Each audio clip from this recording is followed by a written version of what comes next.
कोई समय से परेशान, कोई समाज से परेशान, कोई अपने कल से परेशान, कोई अपने आज से परेशान। नमस्कार दोस्तों, मेरा नाम है नीलम। स्वागत है आपका ANA फैमिली में।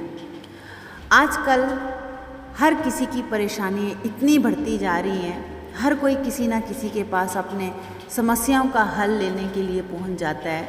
लेकिन जीवन ही, ये सफ़र ही एक परेशानी है जो हमें धीरे धीरे खुशहाल होकर जीना है। बस आज इसी के ऊपर मैं आपसे बात करती हूँ। चलिए आइए बात करते हैं हम एक छोटी सी स्टोरी को लेके। राजस्थान के एक गांव में रहने वाला व्यक्ति हमेशा किसी ना किसी परेशानी में रहता था। हमेशा कोई ना कोई समस्या रहती थी उसे, और इस कारण वो अपने जीवन में बहुत दुखी था। एक दिन उसे कहीं से जानकारी प्राप्त हुई कि उनके गांव में एक कोई बाबा काफिले के साथ रहने आ रहा है, और उसने तय कर लिया कि बाबा से मिलेगा और अपनी सारे जीवन की समस्याओं का समाधान का उपाय पूछेगा जाकर। शाम को उस बाबा के स्थान पर पहुंच गया जहां पीर बाबा रुके हुए थे। कुछ समय उसने बाबा का इंतज़ार किया, फिर उसको मिलने का अवसर प्राप्त हुआ। वह उन्हें प्रणाम कर कर बोला, बाबा, मैं अपने जीवन के एक के बाद एक आ रही परेशानियों से बहुत परेशान हूँ। एक से छुटकारा मिलता नहीं कि दूसरी सामने खड़ी हो जाती है। घर की समस्या, काम की समस्या, स्वास्थ्य की समस्या, ना जाने कितनी समस्या।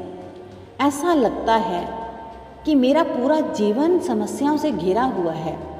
कृपा करके मुझे ऐसा उपाय बताएं कि मैं अपनी जीवन की सारी समस्या खत्म हो जाए मेरी, और मैं एक शांतिपूर्वक और खुशहाल जीवन जीऊँ। उसकी बात बाबा ने सुनी और वो मुस्कुराए और बोले, बेटा, मैं तुम्हारी सारी समस्याएं समझ चुका हूँ कि क्या समस्या है तुम्हें। उन्हें हल करने का उपाय बस तुम मुझे कल तक का टाइम दो। इसके बीच में एक तुझे मेरा छोटा सा काम करना होगा। व्यक्ति तैयार हो गया। बाबा बोले, बेटा, मेरे काफिले में 100 ऊँट हैं।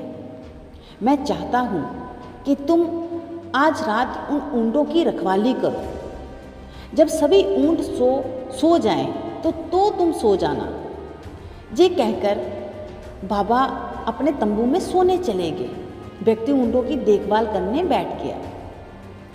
अगली सुबह बाबा ने उसे बुलाकर पूछा, बेटा, तुम्हें रात भर नींद कैसे आई? बाबा बोले, पूरी रात मैं एक पल के लिए भी सो नहीं सका। मैंने कुछ प्रयास किए कि सभी ऊँट एक साथ बैठें ताकि मैं चैन से सो सकूं, किंतु मेरा प्रयास सफल ना हो सका। कुछ ऊँट तो स्वयं उठ गए, कुछ को मैंने प्रयास किया तो उठे, और कुछ उठे भी तो बैठ गए। इस तरह पूरी रात मेरी बीत गई। व्यक्ति ने ऐसा उत्तर दिया बाबा को। बाबा ने मुस्कुराए और बोले, यदि मैं गलत नहीं हूँ तो तुम्हारे साथ कल रात को ये हुआ था। क्या ऊँट खुद ब खुद बैठ गए? कईयों को तूने प्रयास करके उठाया, और कईयों को प्रयास करने के बाद भी नहीं उठे। बाद में तूने देखा कि उनमें से कुछ अपने आप ही बैठ गए।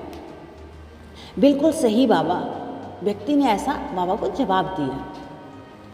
तब बाबा ने उसे समझाते हुए कहा, क्या तुम समझ पाए कि जीवन की समस्याएं किस तरह हैं? कुछ समस्याएं अपने आप ही हल हो जाती हैं, कुछ प्रयास करने के बाद हल होती हैं, कुछ प्रयास करने के बाद भी हल नहीं होती हैं। इन समस्याओं को समय पर छोड़ दो, सही समय आने पर अपने आप हल हो जाएंगी। कल रात तुम्हें अनुभव हो ही गया होगा, चाहे तुम कितना भी प्रयास क्यों ना कर लो, तुम एक साथ सारे ऊँट को नहीं बिठा सके। तुम एक को बिठाते तो दूसरा खड़ा हो जाता, दूसरे को बिठाते तो तीसरा खड़ा हो जाता। जीवन की समस्या इन ऊँटों की तरह ही है। एक समस्या हल होती नहीं कि दूसरी समस्या खड़ी हो जाती है। समस्या जीवन का हिस्सा है और हमेशा रहेगी। कभी ये कम तो कभी ज़्यादा। बदलाव तुम्हें स्वयं में लाना है, अपने आप में लाना है, और हर समय अपनी उलझने रहने के स्थान पर उन्हें एक तरफ करके जीवन से के साथ आगे बढ़ना है। व्यक्ति को बाबा की बात समझ आ गई और उसने निर्णय लिया कि मैं आगे से अपनी सभी समस्याओं को खुद पर हावी नहीं होने दूंगा। चाहे सुख हो चाहे दुख हो, जीवन में मैं हमेशा आगे बढ़ता चला जाऊंगा। आशा करती हूँ मैं कि आपको मेरी ये स्टोरी अच्छी लगी हो। प्लीज़ मेरे चैनल को लाइक और सब्सक्राइब कर दीजिए, क्योंकि आपके सपोर्ट के बिना मैं कोई नई स्टोरी नहीं बना पाऊँगी, क्योंकि मुझे भी मोटिवेशनल की ज़रूरत है, ताकि आप मुझे मोटिवेट करो, मैं नई नई स्टोरियाँ ला सकूँ आपके लिए। धन्यवाद।